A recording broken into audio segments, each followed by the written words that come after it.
Assalamu alaikum. Topic of today's discussion is hepatobiliary system, and we will start this topic in terms regarding to surgery. Surgery में हम इसे कैसे पढ़ेंगे?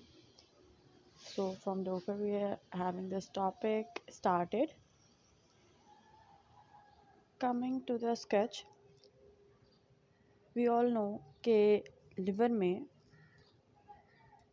there is intrahepatic ductal system and then there is extrahepatic. और extrahepatic कैसे present करती है कि intrahepatic ducts they join and then they drain into right and left hepatic ducts which form common hepatic duct.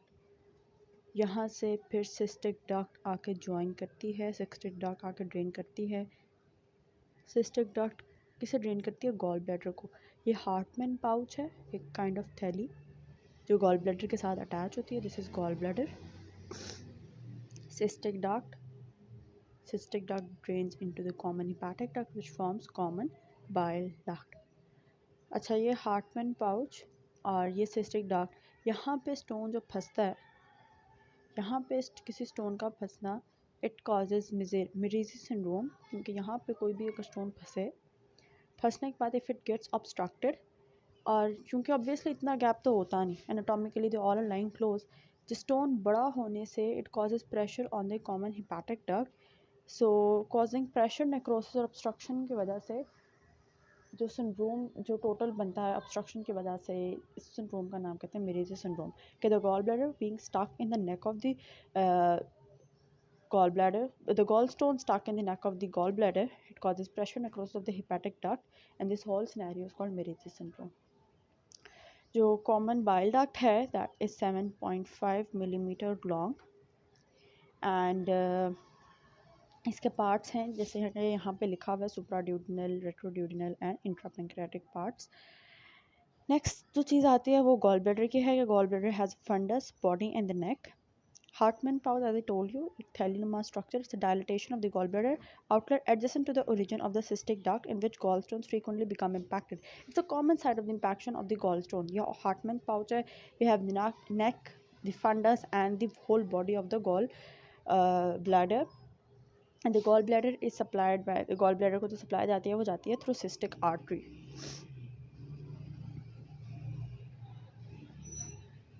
Cystic artery, which is the branch of, mostly it is the branch of the hepatic artery, but in 10 to 15% of the cases it can be a branch of the gastroduodenal artery.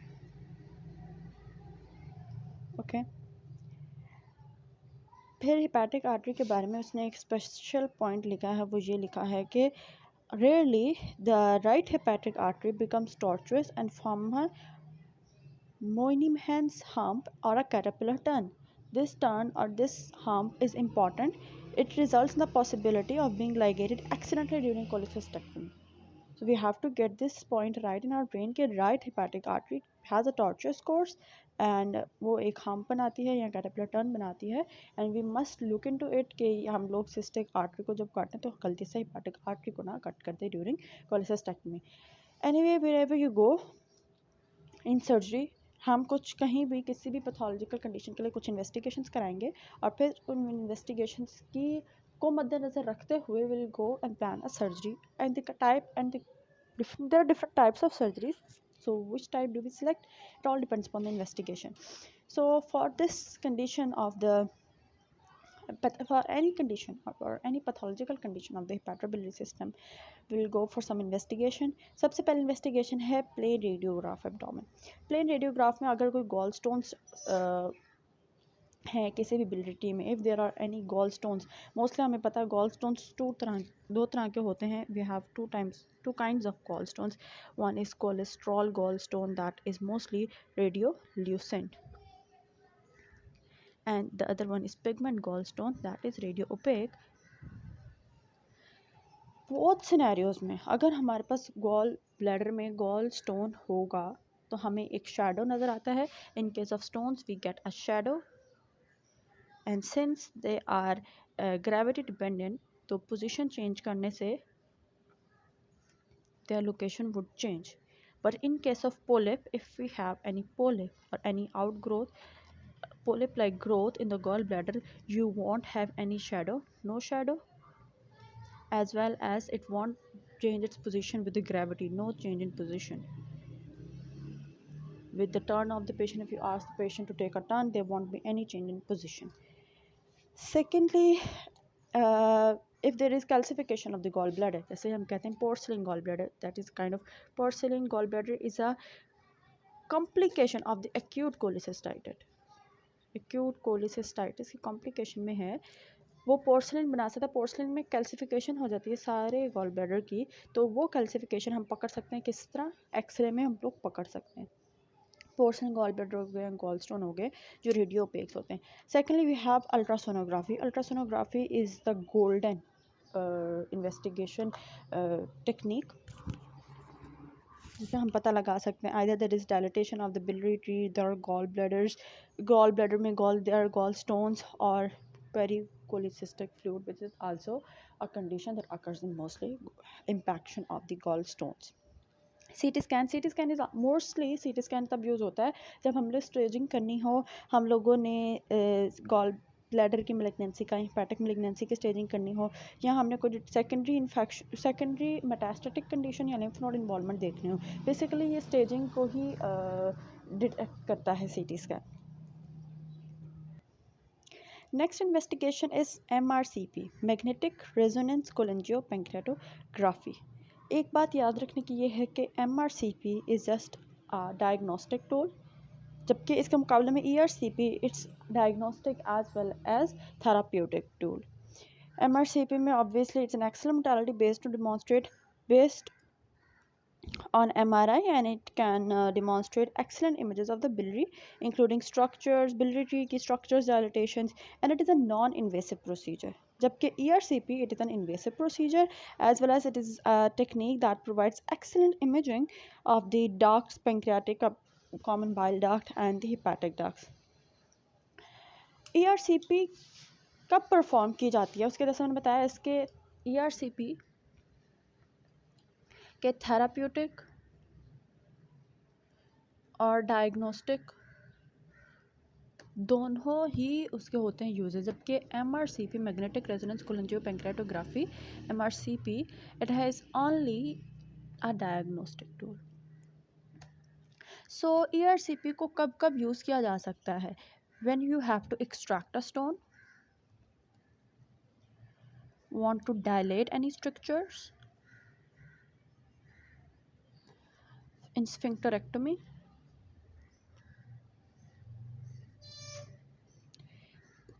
when you want to perform a breast cytology to get to know कि cancer है भी कि नहीं, scan करना है, उसको screen करना है, इसको हिस्टोलॉजिकली कॉमन बाइल डक्ट में कि कैंसर है भी कि नहीं, and when you want to pass a stent in the pancreatic duct. Last but not the least एक और चीज़ है, when you want to remove a worm जो है ascaris lumbricoides worm from the biliary tree, तो we in that case also use ERCP. So जो सारी conditions हैं वो मैंने आपको बता दी हैं, स्टोन की, stricture, sphincterectomy, brush cytology, pass stent, and 6th one you should write along with it कि एस्केरिस वर्म है, उसको रिमूव करने के लिए। Next investigation of choice is percutaneous transhepatic cholangiography, and it is only investigation of choice where ERCP is failed or impossible to be done, especially in a condition where is previous hepaticogynostomy, liver और jejunum को कमाइन वो एनास्टोमोस किया हुआ है, ऐसे situations में ही हम लोग PTC यूज़ करते हैं। The last one and not the least is the HIDA scan, the radioisotope scanning technique. It is a technique in which technetium labeled derivative जो हमारे पास HIDA है, HIDA क्या है, HIDA की full form है, it's basically aminodeacetic acid such as hepatic 2,6-dimethyl aminodeacetic diacetic acid, HIDA scan. It is injected intravenously inject किए जाते हैं। इंट्रावीनस देने के बाद लिवर के रेटिकुलर एंडोथेलियल सेल्स इसे ले लेते हैं, इसको absorb कर लेते हैं, और then it is excreted in the bile. So one can track the whole biliary tree by using this radioactive scanning technique, radioisotope scanning technique, HIDA scans, every part of the biliary tree is illuminated and one is able to see it. Non-visualization of the gallbladder shows that cystic duct is blocked and bile has not entered into the gallbladder. In case अगर आपको यहाँ से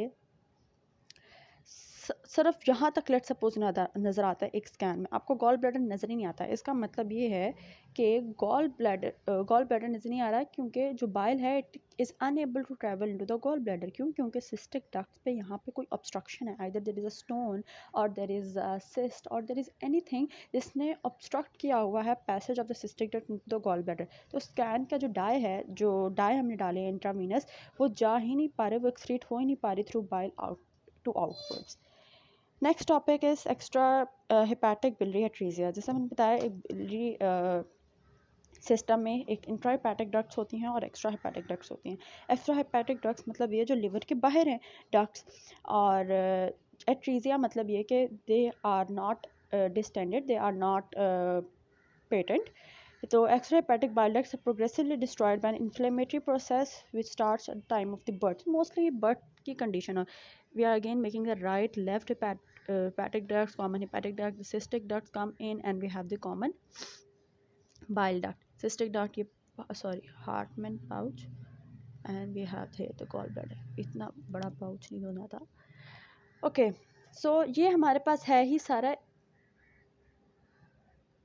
external extra hepatic, क्योंकि ऊपर हमारे पास होता है liver, ये है ही हमारे पास एक्स्ट्रा हेपेटिक। सो अगर यहाँ पे एट्रीजिया हुआ है due to any inflammatory processes leading to obstructive jaundice, obviously कोई भी एक्स्ट्रा हेपेटिक मसला होगा, so it will lead to obstructive jaundice. तो इसकी क्लासिफिकेशन है, it will lead to stasis of the bile and obstructive jaundice की classification है atresia that is restricted to only common bile duct. तो class 1 वो atresia that is restricted to only common bile duct. Class 2 एट्रीजिया that is restricted to common hepatic duct. Class 2 in वो classification में type 2 है एट्रीजिया जो कि सिर्फ common hepatic duct को restrict किया हुआ है, and type 3 where right and left both hepatic ducts are involved. So type 1 common bile duct, type 2 atresia of common hepatic duct, type 3 right and left both hepatic ducts are involved. ऐसे सूरत हाल में what will be the clinical features? The patient एक तो बहुत young age में present करेगा, first week of life में, and he would be having obstructive jaundice. Obstructive jaundice के क्या होती हैं सिम्टम्स और साइंस? मोस्टली ये कि patient present with pale stool and dark coloured urine, pruritus क्योंकि अनकंजुगेटेड जो बाइल सॉल्ट्स हैं वो सारे बॉडी में इचिंग कॉज करें। Steatorrhoea why?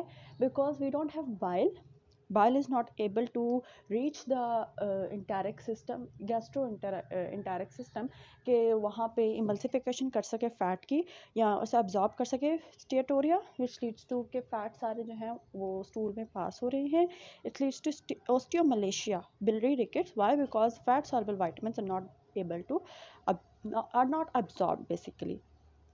Or differential diagnosis, what will be the DDs in a case patient present to be you? It can be alpha 1 antitrypsin क्योंकि छोटी as में person can present to you alpha 1 antitrypsin, intravenous feeding associated cholestasis and choledochal cyst. What is choledochal cyst? Choledochal cyst आगे हम पढ़ते हैं। Choledochal means anything that is present in the bile duct or the cystic ducts or the bile channel है पूरा, यहाँ पे अब हम पढ़ते हैं।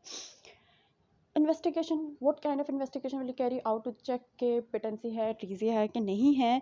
Obviously ultrasonography it's the best thing to be done. HIDA scan में आपको पता लग जाएगा, it will show no radio activity in the bowel even after 24 hours of injection of technetium labelled HIDA. Why? Because there is atresia, जैसा बताया कि वहाँ भी जहाँ पे गॉल ब्लैडर का स्टोन होगा तो gall bladder won't be illuminated as we studied here, it non visualization of the gall bladder. So in case अगर यहाँ पे पूरा डक्ट एट्रिटिक है तो फिर यहाँ पे कोई इल्यूमिनेशन नहीं होगी हिडा स्कैन का। हिडा जो है हमारे पास रेडियो आइसोटॉप वो पहुँचेगा ही नहीं वहाँ पे। There will be raised bilirubin, raised alkaline phosphatase, any pathology of the gallbladder or hepatobiliary system, there will be in any pathology there will be alkaline phosphatase raised, it will be raised, okay? और liver biopsy कर सकते हैं to detect और to confirm. Treatment में it's the Kasai procedure, the most well known procedure.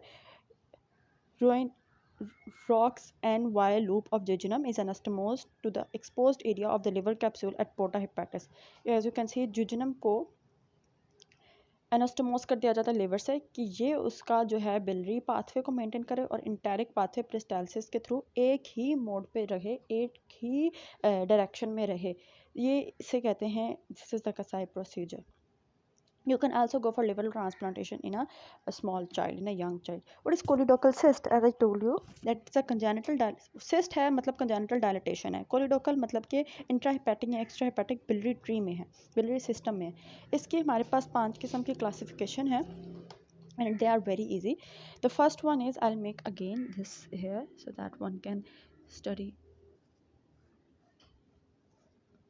Okay, so the first one says that there is a cystic dilatation in the extrahepatic duct. In any part of the extrahepatic system, as हम सारे हैं ही extrahepatic में ही ये सारा extrahepatic है. Type 1 में there will be dilatation in the extrahepatic common bile duct लगा लेते हैं. Dilatation of the extrahepatic duct with normal intrahepatic system. So there will be cyst in the extrahepatic duct with normal intrahepatic duct system. Secondly, there will be in the second type there will be a diverticulum. Diverticulum in the from one side of the wall of the common bile duct. Common bile duct में एक side पे diverticulum आपको दिख रहा होगा. This is the type 2. Type 3 में there will be intrapancreatic. As you can see, type 3 intrapancreatic diverticulum of the common bile duct. Again, there will be a diverticulum, but this time intrapancreatic within the pancreas. Type 4, you can see cystic dilatation both intrahepatic and extrahepatic. And type 5, you can see the cystic dilatation only in intrahepatic and there will be normal extrahepatic. Type 2 may there will was diverticulum, but in one side of wall. Type 3 में there was again diverticulum but intrapancreatic. Type 4 there was type 4 both intrahepatic ducts and the extrahepatic ducts they join together to give cystic dilatations. दोनों ने बहुत unity के साथ cystic dilatation. Then fifth one, there were only cystic dilatation in intrahepatic duct. जैसे कि first में थी, first kind में सिर्फ cystic dilatation थी extrahepatic में, इस तरह लास्ट में सिर्फ intrahepatic में cystic dilatation होगी. How would be the patient of with choledochal cyst present? Obviously उसे cystic dilatation है, वहाँ पे infection भी हो सकती है. It can present with cholangitis, fever, pain in the right hypochondrium and jaundice. Jaundice क्यों? क्योंकि biliary stasis हो जाएगा. Cystic mass in the right hypochondrium and there is a malignancy के choledochal cyst develop कर जाए हमारे पास cholangiocarcinoma में. How would you diagnose? The prime diagnostic tool ultrasonography and then MRCP. Bilirubin will be raised, alkaline phosphatase will be raised and cholangitis हुआ पड़ा होगा, वहाँ पे inflammation या infection हो जाएगी. infection जहाँ भी होती है तो WBCs are also raised, there will be leukocytosis. How would you treat ऐसे patients को? सबसे पहले हम लोग conservative measurement like we will give broad spectrum antibiotics, analgesics and intravenous fluids and then we will go for hepatococcygeostomy, उनकी surgical correction करेंगे.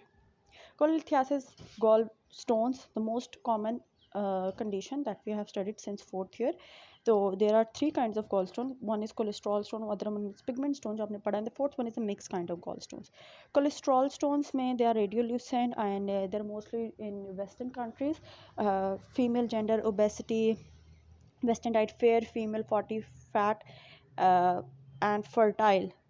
And most of them they get mixed with the calcium salts and then they are radio opaque, but वैसे they are mostly radiolucent. Pigment stones में pigment आता था कौन सा? bilirubin का आता था pigment. It is either black or brown pigment stones होते हैं. Black pigment stones they are sterile in condition. Why? Because mostly are formed from the hemolytic disorders. Bilirubin they are mixed with calcium phosphate. ये radio opaque होते हैं. Hemolytic disorders such as thalassemia, sickle cell disease या hereditary spherocytosis.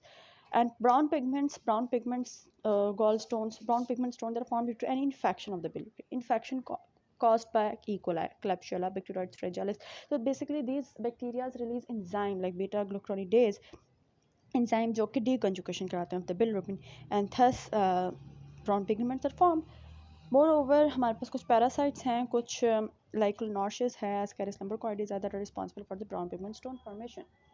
And mostly secondary stones बनते हैं हमारे पास कोलिडोकल stones में, cholelithiasis में पढ़ेंगे.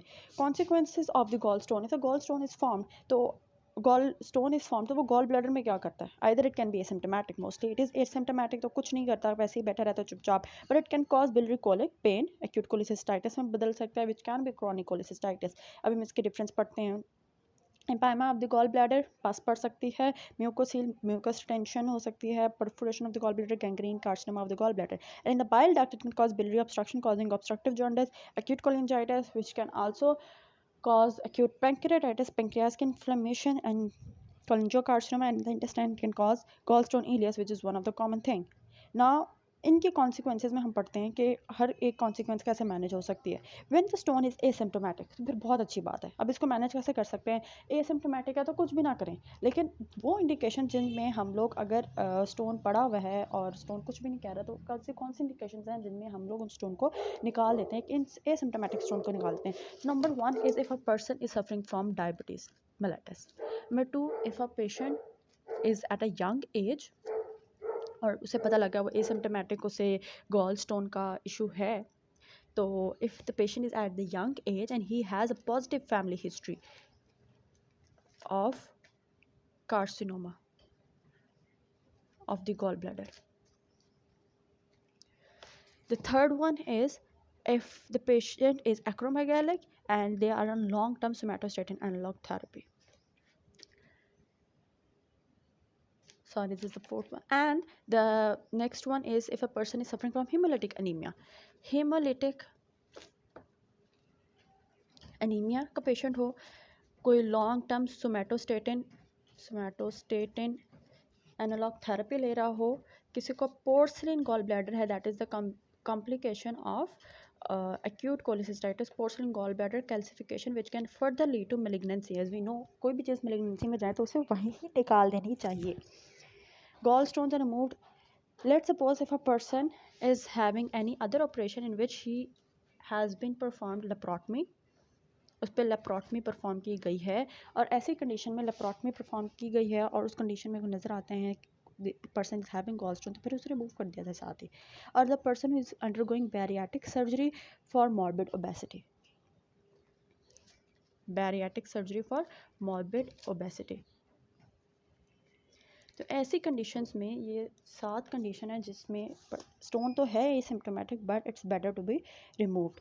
Now if the stone is causing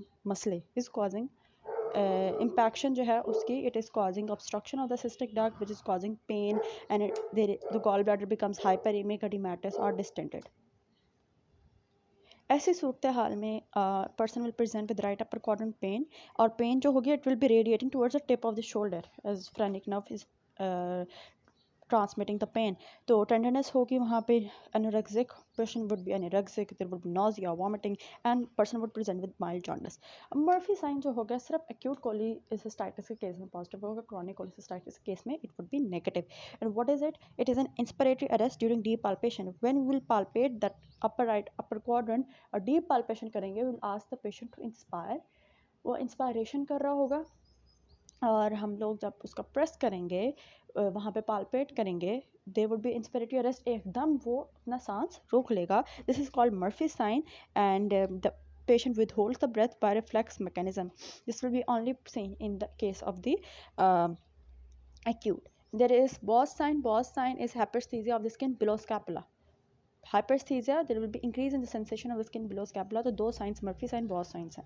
Investigation, obviously there is cholecystitis, inflammation, तो leukocytosis होगी. Ultrasonography is the prime or gold standard investigation technique, and what we will see in acute cholecystitis that there will be thickening of the wall greater than 3 mm, gallbladder ये wall thickened हो गई है, more over gall bladder के इर्द गिर्द पेरिकोलोसिस्टिक fluid होगा, and जो sonographic probe होगा, अल्ट्रासाउंड का जो प्रोब होता है, अगर वो भी टच करेंगे उसमें भी मर्फी साइन में पॉजिटिव आएगा. Sonographic Murphy sign tenderness over the gall bladder would be positive. Thirdly, we can go for the HIDA scan. और HIDA scan जब हम करेंगे तो हमें there will be again non filling of the gall bladder even after 24 hours of injection. Non filling क्यों होगी? Obviously जब हमारे पास गॉल ब्लैडर में स्टोन है, वो हार्टमैन पाउच में या किसी ना किसी जगह पे इम्पैक्ट हुआ है, it won't allow the diet to reach the gall bladder, इसलिए हमारे पास non filling of the gall bladder हो गए.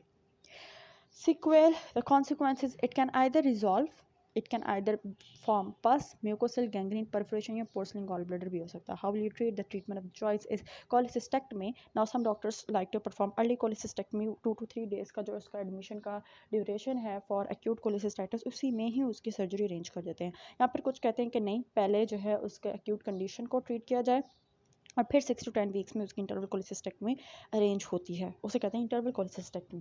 कंजर्वेटिव मेजर्स तब तक जब तक कि उसकी सर्जरी नहीं होती, हम उसे नथिंग फॉर ऑरल, कुछ nothing for oral means not to give anything that hourly.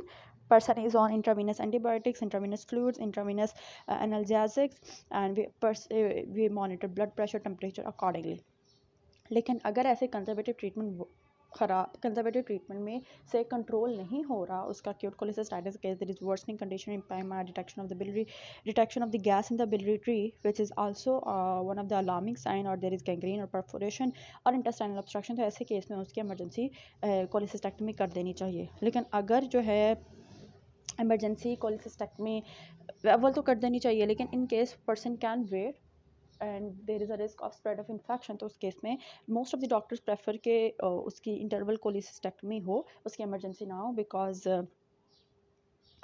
infection can spread as acute state है. Next the point is, what is cholecystostomy? Cholecystostomy क्या है? It is the percutaneous cholecystostomy is a technique that consists of percutaneous catheter placement in the gallbladder, और gallbladder के lumen को, let's suppose यहाँ पे fluid है, यहाँ पे stone जमा हुए हैं, तो ऐसी percutaneous टेक्निक जिसमें कैथेटर डालते हैं, फ्लूइड को ड्रेन कर देते हैं और स्टोन्स को निकाल देते हैं, और ये परकुटेनियसली होता है. Cholecystostomy means making an opening. Is it a technique? It is a technique consist of percutaneous catheter placement in the gallbladder lumen and alternative to surgical cholecystectomy. Cholecystectomy surgically now in those patients जो कि anesthesia bear नहीं कर सकते, severely ill होते हैं. In this way the secretion of the gallbladder are drained and thus the inflammation is settled. Cholecystectomy can be performed later when the condition of the patient permits, कि जब वो anesthesia के लिए eligible हो जाए. So as you can see, the catheter pass through the liver into the gallbladder, और यहाँ से जो है impact हुआ है, gallstone impact हुआ है, इसकी जो inflammatory material है, इसको हम drain कर सकते हैं आराम से. Cholecystectomy, its principle, its steps, its types, it's very important.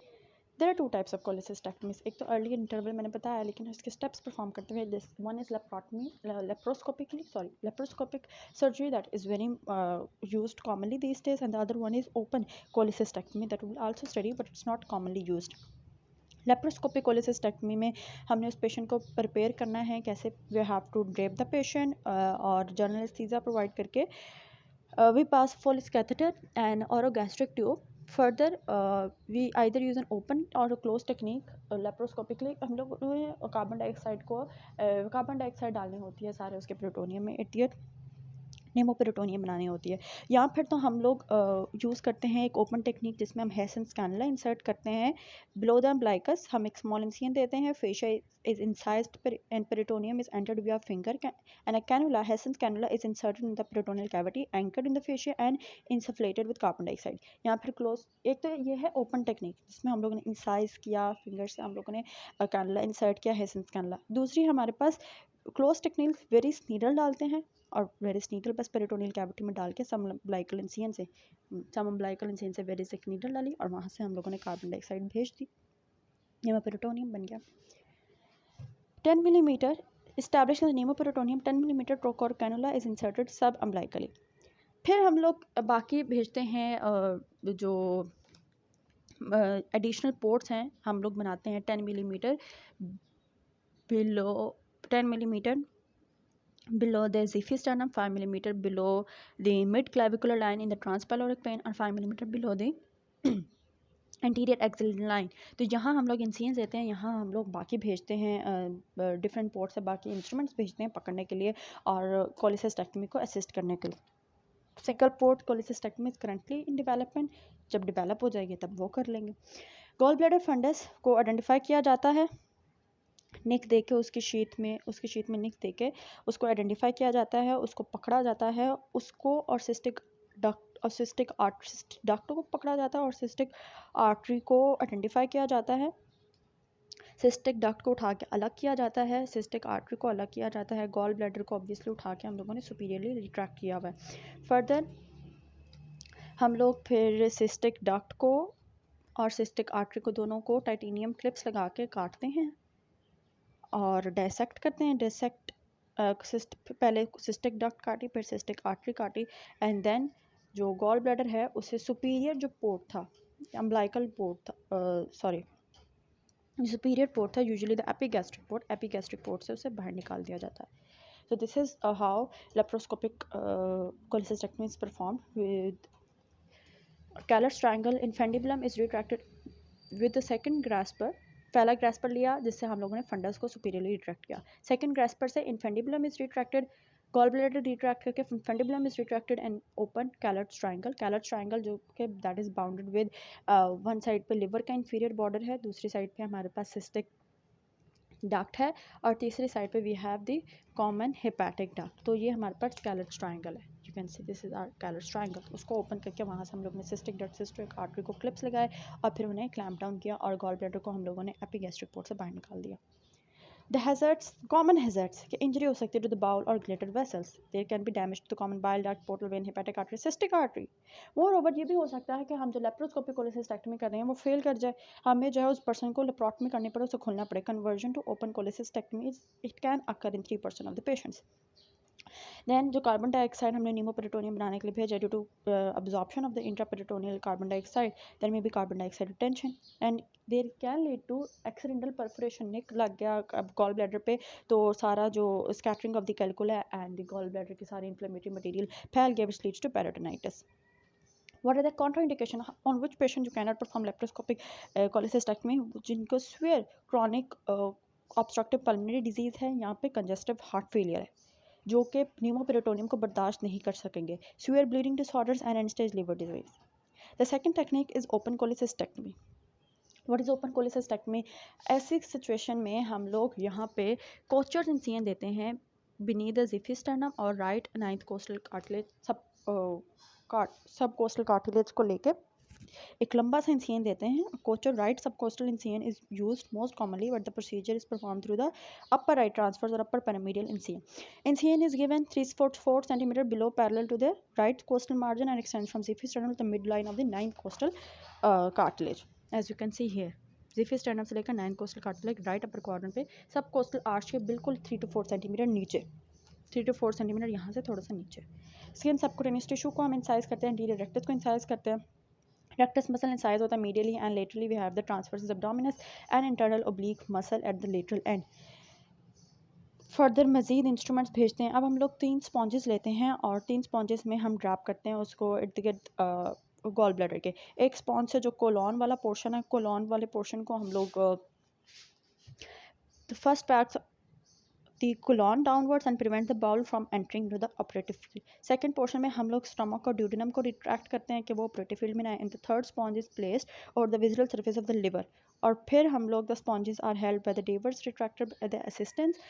Then the gallbladder neck को lateral retraction से पकड़ते हैं, उसको cystic duct ligate करते हैं and is divided. Then the cystic artery is ligated and divided और gallbladder को हम लोग remove कर देते हैं.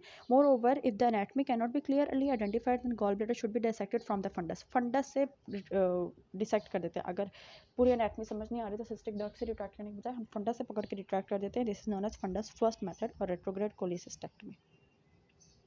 हेमिस्टेसिस, लेट्स सपोज ब्लीडिंग बहुत ज़्यादा हो रही है तो उसे प्रिंकल्स मैन्यूवर का इंडेक्स फिंगर और थंब के दरमियान सिस्टिक आर्टरी को लेकर दबाते हैं, प्रेस करते हैं, या कोई भी आर्टरी जिससे हेमरेज हो रही है उसको दबाते हैं। This is the Pringle's method. What can the complication for occur? Simple, एक तो हेमरेज है ही है, हेमाटोमा, इन्फेक्शन, इंसिजनल हर्निया के जो हम लोगों ने इंसिजन दिया that is not healing up, that is having that gives rise to potential space जहाँ हर्निया हो जाए।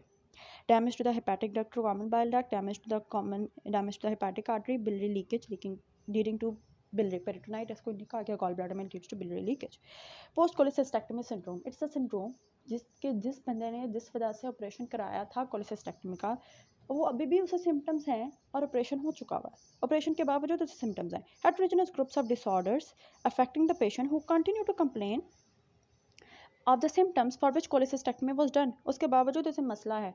और ये सिंड्रोम उन लोगों के हो सकता है जिनमें रिटेन्ड या रिकरेंट कैलकुलाई बन रहे हों कॉमन बाइल डक्ट में, अदर इज गॉल ब्लैडर और सिस्टिक डक्ट रेमिनेंट, या फिर बिलरी डक्ट स्ट्रक्चर्स बन गए हों, आइट्रोजेनिक इंजरीज हो गई हों, biliary dyskinesia which is most common के बाइल की जो है मोबिलिटी जो है बाइल की, और गॉल ब्लैडर के जो बाइल को सर्कुलेट करने की जो मोटिलिटी है वो डिक्रीज कर जाए, it's called biliary डिस्किनेसिया।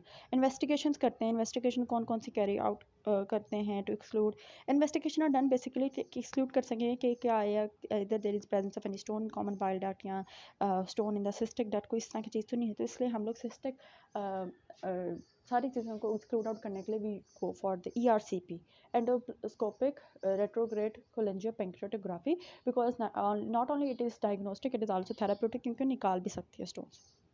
Chronic cholecystitis हो सकता है, एक्यूट क्रॉनिक में भी बदल सकता है। इस केस में there won't be any Murphy sign and there will be acute periodic episodes of pain, 3 से 4 दिन रही फिर चली गई, फिर 3 से 4 दिन रही फिर चले गए, और ये महीनों महीनों ऐसी एपिसोड्स रहेंगी। It's a pathological term not a clinical diagnosis, कि हम लोग patient will present to us कि उसे राइट अपर कॉटन पेन है, डिस्पेप्सिया दैट इज ब्लीचिंग, खट्टा डिकार आना बार बार, abdominal fullness and chronic cholecystitis, it's characterized by varying degree of inflammation and fibrosis।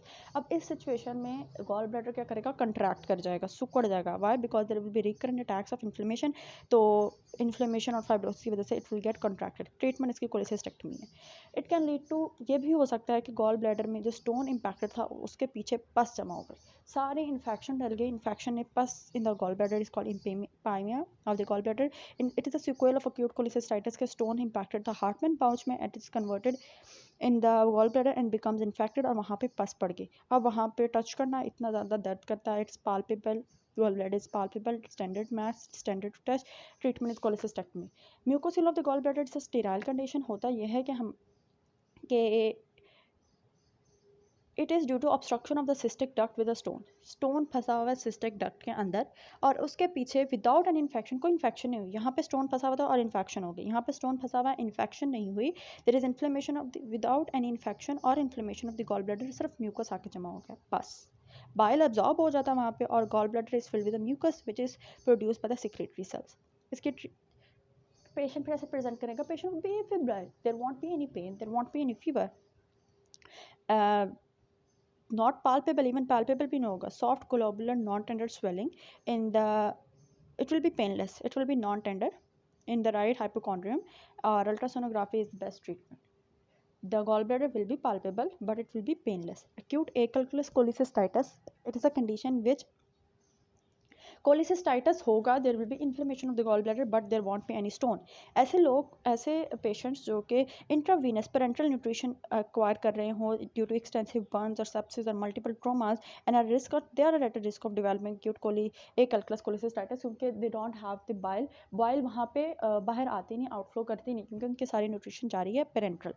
ऐसे सिचुएशन में we go for the percutaneous ultrasound that guided cholecystectomy is the treatment of choice, and this patient usually unfit for surgery।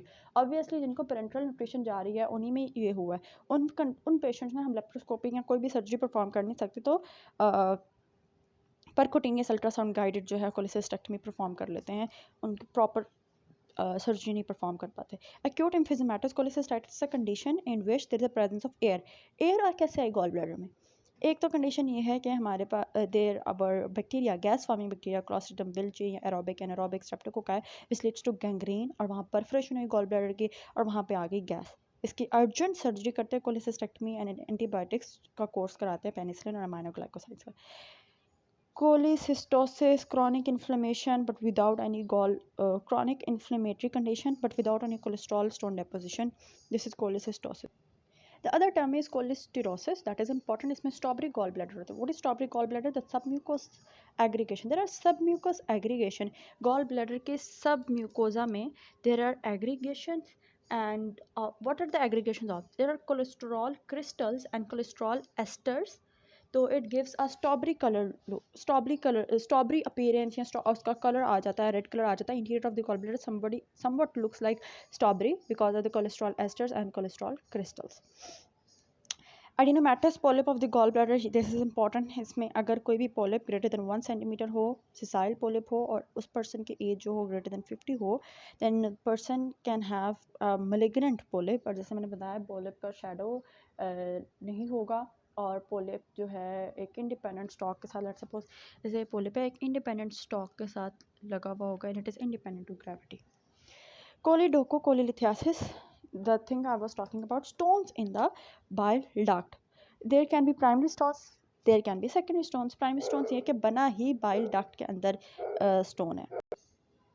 So the primary stone of the choledocholithiasis, it is the brown stones, brown pigments जो बनते हैं, brown pigmentary stones होते हैं due to the infection, either infection of the biliary tube, उनकी वजह से brown pigment stones बनते हैं. Recurrent infections, brown pigment stones, they mostly form in the duct, primary stones, जैसे हम बता रहे हैं, which in the bile ducts in response to the infection of the biliary. और जो secondary stone है, मतलब कि stone बंदे कहीं और है, like in gallbladder, let's suppose बने, but they migrate later in the bile ducts, like cholesterol stones. Symptoms क्या हो सकते हैं? They may be asymptomatic, but they may lead to cholangitis, pancreatitis, and obstructive jaundice. Now there is a law that is the most important law, Courvoisier's law. This is very important. I don't know how to pronounce it, but I know it is very important. It states that कि अगर common bile duct stone की वजह से, common bile duct पे obstruction कोई gall stone की वजह से आया है, तो gall bladder is not frequently palpable. But अगर कॉमन बाइल डक्ट पे जो है ऑब्स्ट्रक्शन आई है कोलिंजियो कार्सिनोमा की वजह से या हेड ऑफ पेंक्रियास की वजह से, तो ये पाल्पेबल होगा. क्यों? क्योंकि लेट्स सपोज अगर कॉमन बाइल डक्ट पे, ये कॉमन सिस्टिक डक्ट है, कॉमन बाइल डक्ट पे ऑब्स्ट्रक्शन आ रही है ड्यू टू गॉल ब्लैडर के गॉल स्टोन की वजह से, the gall bladder won't be palpable. Why? Because इसमें इतना रिकरेंट कोलिसिस्टाइटिस, रिपीटेड कोलिसिस्टाइटिस होगा कि वहाँ पे फाइब्रोसिस हो जाएगी एंड कंट्रैक्शन हो जाएगी. बट अगर पेंक्रियास के हेड का कैंसर हो जाए, कार्सिनोमा हो जाए, या फिर कोलेंजियो कार्सिनोमा हो जाए, बाइल डक्ट का कार्सिनोमा हो जाए, उस केस में हमारे पास गॉल ब्लैडर इतना ज़्यादा फूल जाएगा and it will be पाल्पेटेड, it will be palpable. Okay, how will you diagnose? Will diagnose through ultrasonography, MRCP, ERCP, and even during an acute attack we can see कि bilirubin will be raised and alkaline phosphatase will be raised. Moreover, क्योंकि cholangitis हो सकता है, तो WBCs will also be raised. So if a patient is presenting with cholangitis or treat the cholangitis, then perform ERCP. Stones can be removed from the common bile duct via ERCP. Choledochotomy is a procedure in which हम लोग common bile duct के अंदर incision देते हैं, और let's suppose वहाँ पे अगर कोई स्टोन पड़ा हुआ इम्पैक्टेड है, तो उस इंसिजन लॉन्गिट्यूडनल इंसिजन दे के उसे निकाल देते हैं. Then we insert a T tube to maintain its patency, और जब हमें कंफर्म हो जाए कि पेटेंसी इज मेंटेन, फिर उस टी ट्यूब को भी निकाल देते हैं. As you can read, if ERCP is failed, then the common bile duct can be explored laparoscopically or by open surgery. The aim of surgery is to drain the common bile duct and remove stones. A longitudinal incision on the duct is made, and after removing the stone, the T-tube is placed in the common bile duct and the duct is closed. The long limb of T-tube is brought out on the right side of the abdomen. वो externally पहले drain करती है, and then the T-tube cholangiogram is performed after 7 to 10 days of the surgery. If there is no distal obstruction, then the T-tube is removed. But if any residual stones are found, then T-tube is left for another 6 weeks. What is cholangitis? It is the inflammation of the biliary channels, common bile duct, common hepatic duct, or the bile duct. Normal bile वो जो sterile होता है, लेकिन if there occurs any obstruction to the flow, तो फिर हमारे पास वहाँ पे infection हो सकती है. The gallstones migrating to the common bile duct, the common cause of obstruction which causes cholangitis. और Ascaris lumbricoides, parasites like Ascaris lumbricoides, या फिर कोई biliary structures बन जाए, choledochal cyst, biliary tract instrumentation like ERCP, or even organisms like E. coli, Pseudomonas, and Klebsiella pneumonia, they cause the inflammation of the biliary channels. They will present, first of all, they will present with a triad, and then they will present with a pentad. Triad है Charcot's triad. They will present with jaundice, pain, right upper quadrant, pain, and fever. Later, this triad will be converted into pentad. There will be jaundice, there will be pain in the right upper quadrant, there will be fever. Moreover, there will be mental status changes, and along with that, there will be septic shock. Patient may present with the septic shock. So prior to pentad, these are the symptoms, clinical features. Leukocytosis होगी, hyperbilirubinemia, alkaline phosphatase will be increased. Ultrasonography may show gallstones dilated, bile ducts, and level of the biliary obstruction. So how will you treat? Obviously, पहले तो conservative treatment, intravenous antibiotics, intravenous fluids, analgesics, and then emergency अगर हो तो emergency biliary channels को decompress करेंगे.